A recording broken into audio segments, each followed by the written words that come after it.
Hi అండి. ఈరోజు మరో వంటతో నేను మీ ముందుకు వస్తానండి. హాయ్ చెప్పాడు అందరికీ. హాయ్ చెప్పు.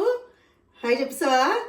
Hi hello welcome to my channel సుజీతో సరదాగా. ఈరోజు నేను మీకోసం చేస్తున్న వంట దొండకాయ ఉల్లికారం అండి. దానికి కావాల్సిన పదార్థాలు ఏంటో ఒకసారి మీకు కూడా చూపించేస్తాను, మీరు కూడా చూసేయండి. ముందుగా దొండకాయలు ఒక 1/2 కిలో తీసుకున్నానండి. నీట్గా శుభ్రంగా కడిగేసుకుని గుత్తి వంకాయలాగా ఇలా కట్ చేసుకుని పెట్టుకోవాలండి. అలానే కొంచెం కొత్తిమీర తీసుకున్నాను, అలానే కరివేపాకు తీసుకున్నాను, ఒక 1 టేబుల్ స్పూన్ మినపప్పు తీసుకున్నాను, అలానే ఒక 1 టేబుల్ స్పూన్ శనగపప్పు తీసుకున్నాను, అలానే ఒక 1 టేబుల్ స్పూన్ ధనియాలు కూడా తీసుకున్నానండి. ఒక చిన్న సైజు నిమ్మకాయ అంత సైజు చింతపండు కూడా తీసుకున్నానండి. అలానే వెల్లుల్లి అండి, అలానే ఉల్లిపాయలండి, అలానే చిల్లి వెల్లుల్లి అండి, కొంచెం చిన్న చిన్నగా ముక్కలు కట్ చేసుకుని పెట్టుకున్నాను. ఇప్పుడు వంట స్టార్ట్ చేసేస్తాను, మీరు కూడా చూసేయండి. ఇప్పుడు స్టవ్ వెలిగించుకుని కడాయి పెట్టుకుందామండి.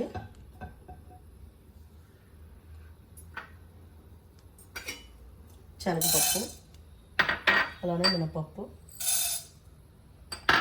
ధనియాలు కొంచెం ఫ్రై చేసుకుందామండి.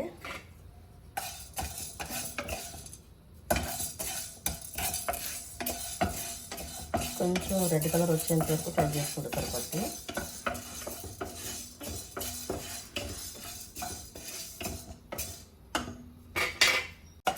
చూసారు కదండి, ఇలా కలర్ చేంజ్ అయ్యేంత వరకు ఫ్రై చేసుకుని దీన్ని తీసుకుని పక్కన పెట్టేసుకుందాం. ఇప్పుడు మళ్ళీ ఇదే కడాయి పెట్టుకుని ఆయిల్ వేసుకుందామండి. ఒక 2 టేబుల్ స్పూన్ ఆయిల్ వేసాను. ఇప్పుడు వెల్లుల్లి వేస్తున్నానండి, అలానే ఆనియన్స్ కూడా వేస్తున్నాను. ఆనియన్స్ కూడా వేస్తానండి. ఇప్పుడు ఆనియన్స్ కూడా వేగిపోయినాయి కదా, చింతపండు కూడా వేస్తానండి. ఇప్పుడు చింతపండు కూడా ఇందులో కొంచెం ఫ్రై అయితే సరిపోద్ది.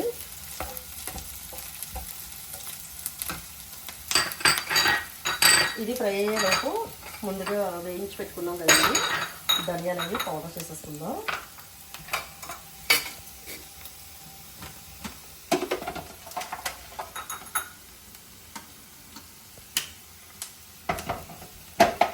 ధనియాలు, శనగపప్పు, మినపప్పు మిక్సీ పట్టేసుకుందామండి.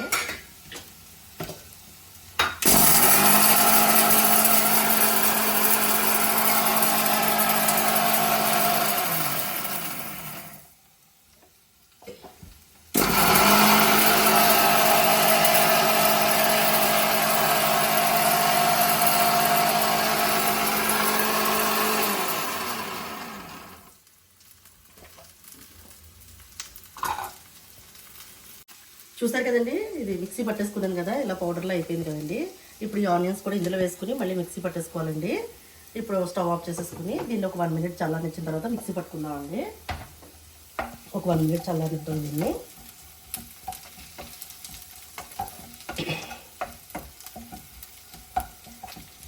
చూసారు కదండి, చల్లారిపోయింది కదా, దీన్ని ఇందులో వేసేసుకుందాం ఆనియన్స్ని.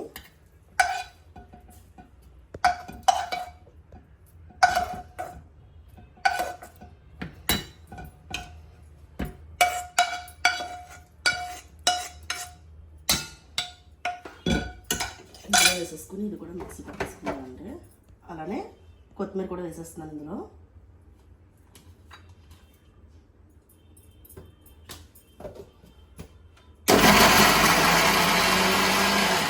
చూసారు కదండి, ఇది కొంచెం సగం మిక్సీ పట్టుకున్న తర్వాత కారం కూడా వేస్తున్నానండి. ఒక 2 టేబుల్ స్పూన్ కారం వేసాను. ఇప్పుడు మళ్ళీ మిక్సీ పట్టేసుకుందామండి దీన్ని.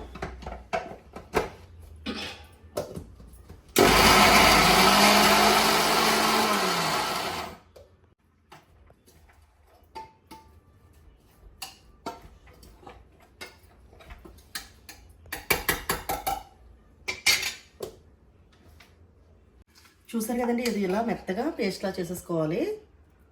గట్టిగా కొంచెం మెత్తగా పేస్ట్లా చేసేసుకుని ఇప్పుడు మళ్ళీ ఇదే కడాయి పెట్టుకుందామండి. స్టవ్ వెలిగించుకుని ఆయిల్ వేసుకుందాం. ఒక 4 టేబుల్ స్పూన్ ఆయిల్ వేస్తున్నానండి ఇందులోనే. ఆయిల్ వేసి ఆయిల్ వేడెక్కిన తర్వాత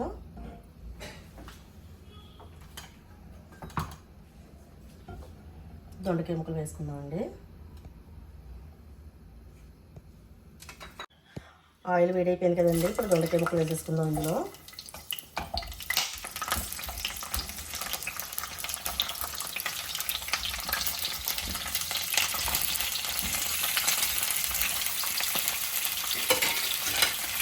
దొండకాయలు వేసేసుకుని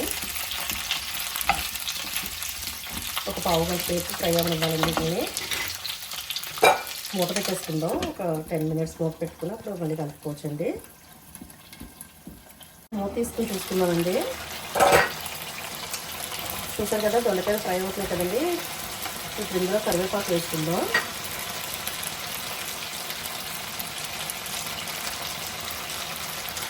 కరివేపాకు వేసుకున్న తర్వాత ఒకసారి కలిపేసుకుని చిన్న చిన్న ముక్కలుగా ముందుగా వెల్లుల్లి చిల్లి చిన్న చిన్న ముక్కలుగా కట్ చేసి పెట్టుకున్నాను కదండి, అవి కూడా వేసేసుకుందాం ఇందులో.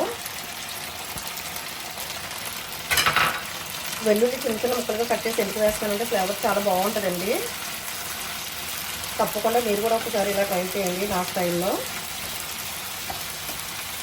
ఇప్పుడు ఒకసారి కలిపేసుకున్న తర్వాత దొండకాయ ముక్కలు తొందరగా ఫ్రై అవ్వాలంటే సాల్ట్ కూడా వేసుకుందామండి. ఒక 1.5 టేబుల్ స్పూన్ వేసుకున్నానండి నేను. సాల్ట్ వేసుకున్నాను. ఇప్పుడు ఒకసారి కలిపేసుకుందాం.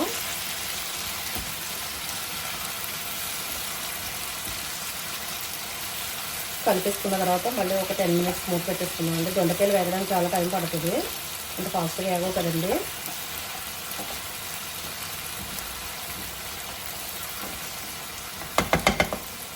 మళ్ళీ ఒక 5 minutes 10 minutes మూత పెట్టేసుకున్నామండి. ఒక్కసారి మూత తీసుకుని మళ్ళీ చూసుకున్నామండి. చూసారు కదా దొండకాయలు చక్కగా ఫ్రై అయిపోయినాయి కదండి. ఇప్పుడు ఇందులో పసుపు వేసుకుందాం. ఒక 1 టేబుల్ స్పూన్ వేసుకోండి పసుపు.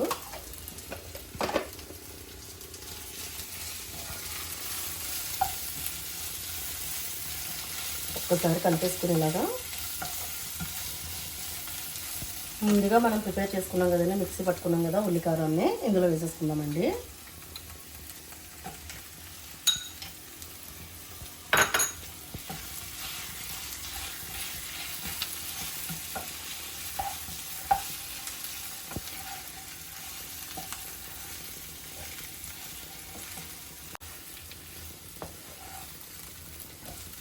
ఇలా కలిపేసుకుని ఒక 10 నిమిషాలు మూత పెట్టేసుకుందామండి. ఇది కొంచెం ఫ్రై అయితే చక్కగా పొడిపొడిలాడుతూ అయిపోద్దండి.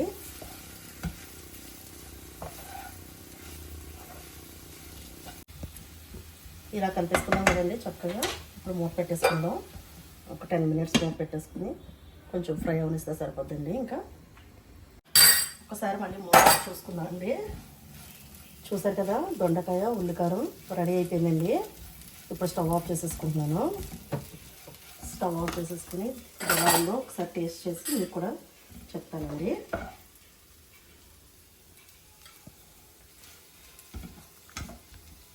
చాలా ఈజీ అండి, తప్పకుండా మీరు కూడా ఇంట్లో ట్రై చేయండి. ఇప్పుడు ఇది టేస్ట్ చేసి ఎలా ఉందో మీకు చెప్తాను.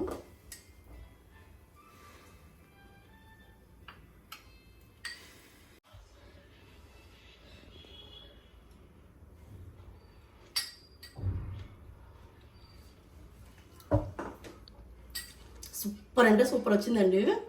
తప్పకుండా నా స్టైల్లో దొండకాయ ఉల్లికారం ట్రై చేయండి. ట్రై చేసి మీకు కూడా టేస్ట్ ఎలా వచ్చిందో కంపల్సరీ కామెంట్ చేయండి.